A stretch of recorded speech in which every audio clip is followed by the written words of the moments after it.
this card wanted to come out. This one.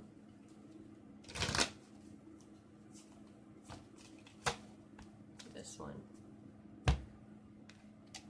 The Queen, love and prosperity. The Chalice, rejuvenation and fulfillment. Black Cat in reverse, your luck will soon change. So the Queen and the Chalice is like the Ace of Cups to me in the tarot.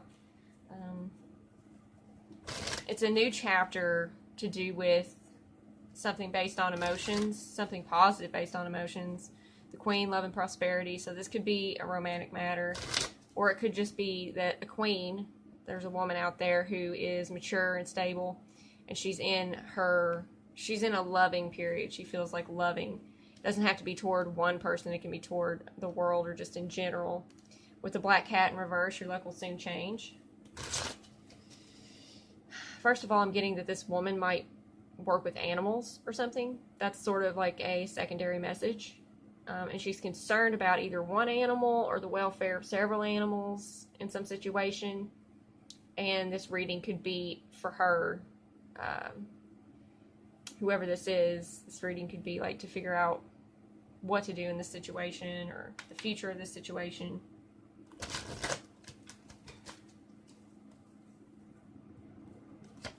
The Lovers.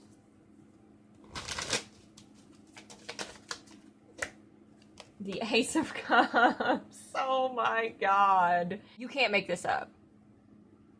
You can't make it up. You can't make it up. You cannot make it up. Before I started shuffling and thinking about clarification in the future for this card, I was like, wouldn't it be a trip if the Ace of Cups came out on top of this? Like, I was like, nah, that'll never happen. Yeah, well, there it is. Nine of Swords in reverse. The card of worry in reverse. Yeah. So, like I had said, okay, so on the bottom of the deck, there's the Four of Wands. This is the card of happy home, basically.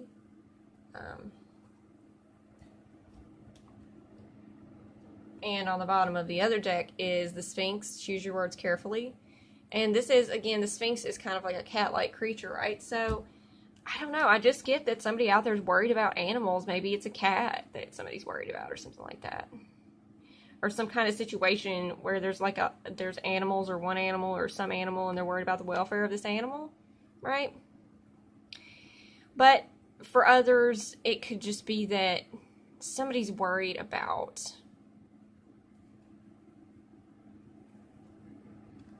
some situation, probably regarding love, where like this situation is in question, right? The stability of this situation, maybe even the safety of this situation going forward is in question. It's kind of unknown. Choose your words carefully. I mean, somebody may have to make a decision here. The Lovers does speak of a union between two people, but it also speaks of an agreement. It speaks of the choice to be committed to somebody, right? And there could be a question here of whether somebody in a situation should commit or will be committing.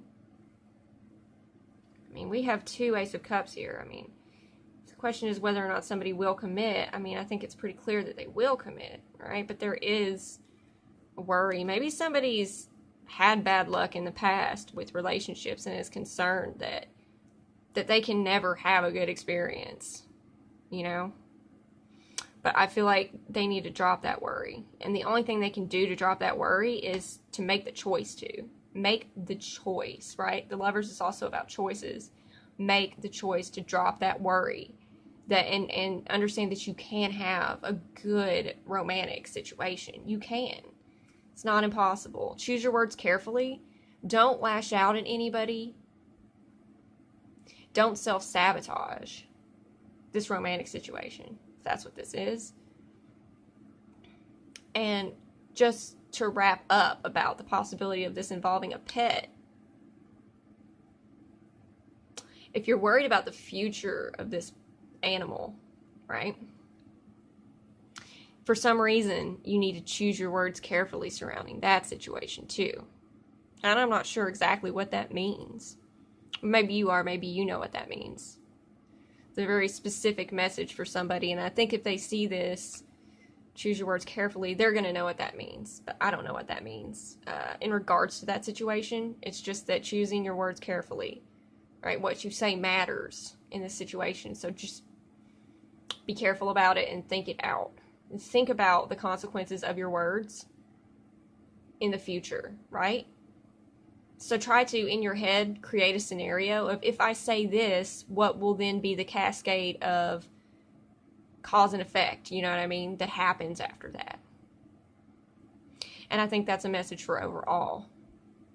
Going forward, think about the future effects, the effects that your words will have on the future of the situation, and try to imagine step by step what might happen if you say specific things, particular things. Whatever you choose to say, you should run it through the scenario before you say it in this situation.